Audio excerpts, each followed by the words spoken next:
Ethiopia पूर्वी Africa यानी eastern Africa का एक प्रमुख देश है जिसका इतिहास और संस्कृति अत्यंत समृद्ध है। इथियोपिया अफ्रीका का सबसे पुराना स्वतंत्र राष्ट्र है और उन गिने चुने अफ्रीकी देशों में से है जो कभी पूरी तरह से किसी यूरोपीय शक्ति का उपनिवेश या कॉलोनी नहीं बना। इथियोपिया का इतिहास हजारों साल पुराना है। ईसा पूर्व पहली सदी में यहाँ अक्षुम साम्राज्य एक्सियोमाइट एम्पायर का उदय हुआ जो उस समय दुनिया के महानतम साम्राज्यों में से एक था। यहाँ सदियों तक सम्राटों का शासन रहा जिसे सोलोमोनिक राजवंश सोलोमोनिक डायनेस्टी कहा जाता है। मान्यता यह है कि यह वंश राजा सोलोमन और रानी शीबा का वंशज था। अंतिम प्रमुख सम्राट हैले सेलासी थे जिन्हें आधुनिक इथियोपिया का पितामह माना जाता है। 1935 में मुसोलिनी के इटली ने इथियोपिया पर हमला किया और कुछ समय के लिए कब्जा किया, लेकिन 1941 में इथियोपिया ने अपनी स्वतंत्रता पुनः प्राप्त कर ली। 1974 में एक सैन्य तख्तापलट में सम्राट हैले सेलासी को हटा दिया गया और डैर्ग नामक एक कम्युनिस्ट सैन्य सरकार सत्ता में आई। इसके बाद देश में लंबा गृह युद्ध चला।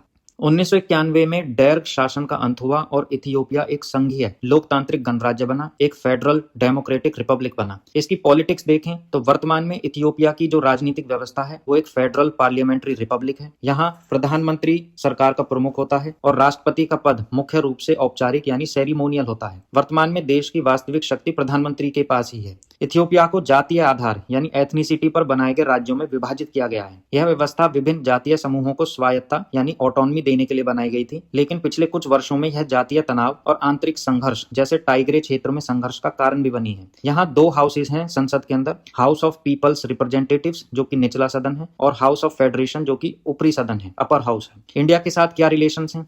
भारत और इथियोपिया के संबंध ऐतिहासिक रूप से बहुत गहरे और मैत्रीपूर्ण रहे हैं। दोनों देशों के बीच व्यापारिक संबंध 2000 साल पुराने हैं। प्राचीन अक्षुम साम्राज्य के समय भारतीय व्यापारी रेशम और मसालों का व्यापार करते थे। सेकेंड वर्ल्ड वॉर के दौरान इथियोपिया को इटालियन कब्जे से मुक्त कराने में भारतीय सैनिकों ने महत्वपूर्ण भूमिका निभाई थी। भारत इथियोपिया के सबसे बड़े व्यापारिक भागीदारों और निवेशकों में से एक है। वहाँ की कृषि, टेक्सटाइल और फार्मास्यूटिकल्स क्षेत्रों में भारतीय कंपनियों का बड़ा निवेश है। भारत इथियोपिया को विभिन्न विकास परियोजनाओं जैसे चीनी मिलें, रेलवे लाइन और बिजली के लिए कम ब्याज पर ऋण या लाइन्स ऑफ क्रेडिट प्रदान करता है। इथियोपिया में भारतीय शिक्षकों का बहुत सम्मान है। दशकों से भारतीय शिक्षक इथियोपिया के स्कूलों और यूनिवर्सिटीज में पढ़ा रहे हैं। भारत ITEC प्रोग्राम के तहत इथियोपियाई नागरिकों को तकनीकी प्रशिक्षण भी देता है। संयुक्त राष्ट्र और अन्य मंचों पर दोनों देश अक्सर एक दूसरे का समर्थन करते हैं और आतंकवाद जैसे मुद्दों पर एक समान राय रखते हैं। संक्षेप में कहें तो इथियोपिया एक प्राचीन स्वाभिमानी राष्ट्र है जो अपनी स्वतंत्रता पर गर्व करता है। भारत के साथ इसके संबंध केवल कूटनीतिक नहीं बल्कि विकास और ऐतिहासिक साझेदारी पर आधारित है।